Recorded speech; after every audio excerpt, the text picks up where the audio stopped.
Hello guys, আসসালামু আলাইকুম। Welcome back to my another new video. তো কেমন আছো তোমরা সবাই? আশা করি তোমরা সকালে ভালো আছো। তো গাইজ, আজকের ডেলি কম্বো কার্ড হচ্ছে, এখানে ক্লিক করো ডেলি কম্বো কার্ডে। তারপরে গাইজ, আজকের প্রথম কার্ড হচ্ছে, এখানে উপরে তোলো পিয়ার অ্যান্ড টিম, এখানে উপরে তোলো, এখানে দেখতে পাবে, এখানে দেখতে পাচ্ছ অ্যানোনিমাস ট্রানজ্যাকশন ব্যান। এক নম্বর হচ্ছে এইটা, দেখতে পাচ্ছ এক নম্বরটা, এইটা কিনে নিলাম। দুই নম্বর হচ্ছে এখানে ফের উপরে তুলবে, এখানে এখানে দেখতে পাবে, দাঁড়াও, এই ব্যানের নিচে এখানে দেখতে পাবে টোকেনমিক্স এক্সপার্ট, ঠিক আছে।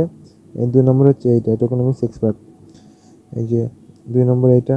তিন নম্বর এখানে স্পেশালে যাবে, এই যে স্পেশাল, স্পেশালে গিয়ে এখানে উপরে তুলবে, এখানে দেখতে পাবে ইউটিউব গোল্ড বাটন, ঠিক আছে। তিন নম্বর হচ্ছে এইটা, দেখতে পাচ্ছ। তিন নম্বরটি কিনে আমার আজকের daily combo complete. The combo is complete, you are doing great, take the price করে নিয়ে চলো। তো এই ভিডিওটি ভালো লাগলে লাইক এবং শেয়ার করবেন, আর ডেলি সাইপর ডেলি কম্বো মিনিমাম দেখার জন্য চ্যানেলটি সাবস্ক্রাইব করে দেবেন। তো দেখা হচ্ছে পরের ভিডিওতে। আসসালামু আলাইকুম ভাই, আল্লাহ হাফিজ, ভালো থাকবেন সবাই।